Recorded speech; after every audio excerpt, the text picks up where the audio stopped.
आइए अब राजा आंवल्या की कथा सुनते हैं। एक बार की बात है, एक राजा था। उसका प्रण था वह रोज 1.25 मन आंवले दान करके ही भोजन खाता था। इससे उसका नाम राजा आंवल्या पड़ गया।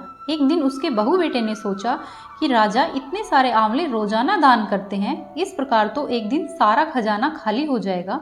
इसलिए बेटे ने राजा से कहा कि इस तरह से दान देना बंद कर देना चाहिए। बेटे की बात सुनकर राजा को बहुत दुख हुआ और राजा रानी महल छोड़कर बियाबान जंगल में चले गए। भूख प्यास से राजा रानी को जंगल में रहते हुए 7 दिन हो गए। ना ही उन्होंने आंवले का दान किया और ना ही उन्होंने भोजन ग्रहण किया। तब भगवान ने सोचा कि यदि मैंने इनका प्रण नहीं रखा और इनका सत नहीं रखा तो विश्वास चला जाएगा।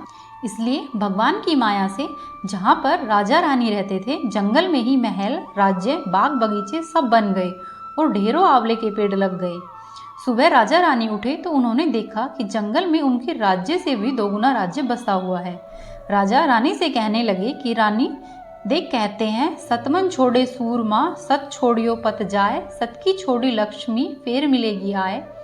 आओ नहा धोकर आंवले का दान करें और भोजन करें। राजा रानी ने आंवले का दान किया और खुशी खुशी भोजन ग्रहण कर जंगल में रहने लगे। कुछ दिनों बाद राजा के बेटे बहू के हालात दिन प्रतिदिन बिगड़ते चले गए और उनका घर, राज्य सब कुछ नष्ट हो गया। वह जंगल में घूमने लगे। जंगल में घूमते घूमते जब वे अपने माता पिता के पास आए तब उनके माता पिता ने उन्हें बिना पहचाने ही काम पर रख लिया। बेटे बहू सोच भी नहीं सकते थे कि उनके माता पिता इतने बड़े राज्य के मालिक भी हो सकते हैं। उन्होंने भी अपने माता पिता को नहीं पहचाना।